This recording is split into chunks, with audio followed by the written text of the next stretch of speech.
శక్తి, నిన్ను ఈ పరిస్థితిలో చూడలేకపోయానురా. అందుకే ఆవేశంలో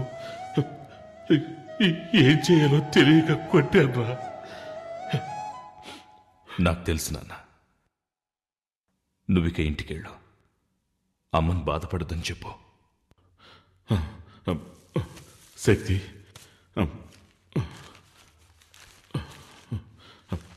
ఇదిగో తిను. ఇంట్లో ఇంకా ఎవరు ఏం తినలేదురా, తినరా.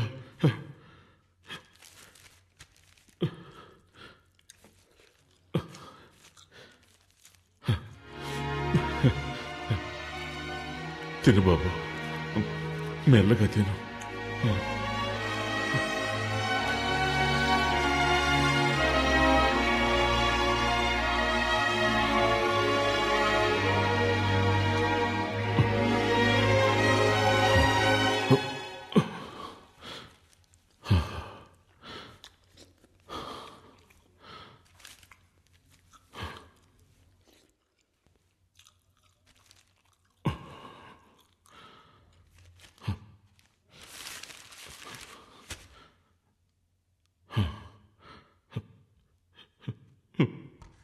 వీడితో ఎలా చెప్పాలి?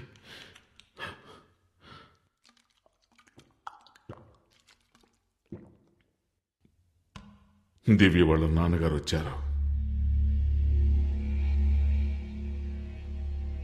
నీ ప్రవర్తన వాళ్ళకి నచ్చలేదట. దివ్యకి వేరే సంబంధం చూసామన్నారు. నీ విషయంలో వాళ్ళు భయపడుతున్నారు. దివ్య పెళ్లికి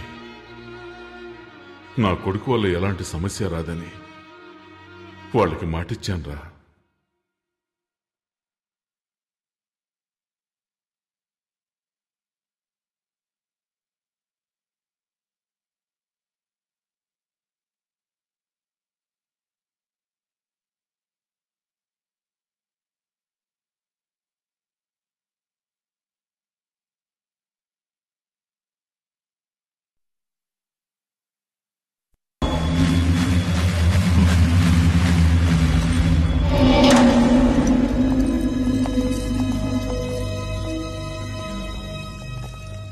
ఏమైంది?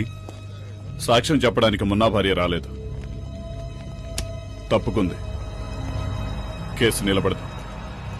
కొండారెడ్డి ఎలాగైనా బయటకు వస్తారు.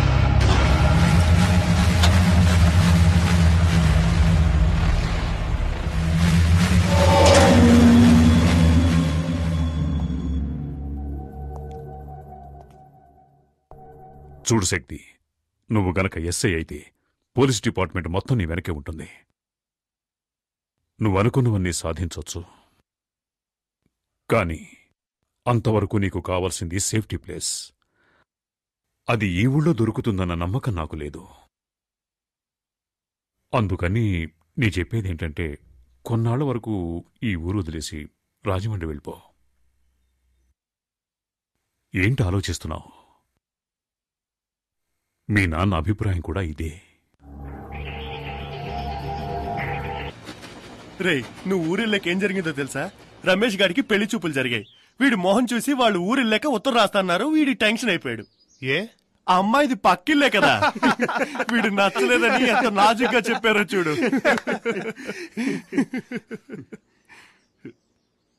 సరే, అది వదిలే.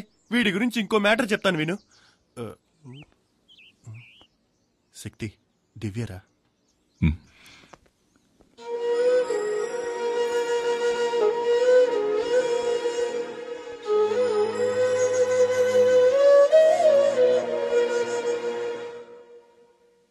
దివ్య, నువ్వేం చెప్పొద్దు, నేను తట్టుకోలేను. నీ నిర్ణయం తెలుసుకోవడానికో నిన్ను ప్రశ్నించడానికో నేను రాలేదు. నువ్విక్కడికి వచ్చావని తెలిసింది, చూడాలనిపించింది.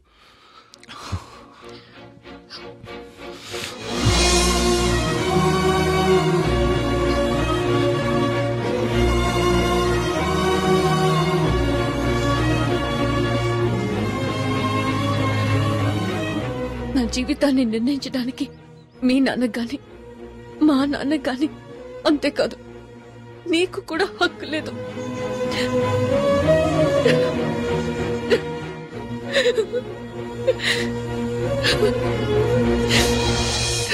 దివ్య దివ్య ఏడుస్తూ వెళ్తుంది. దివ్య ఏడుస్తూ వెళ్తుందిరా, పిలవరా. వద్దురా, వెళ్ళనివ్వు.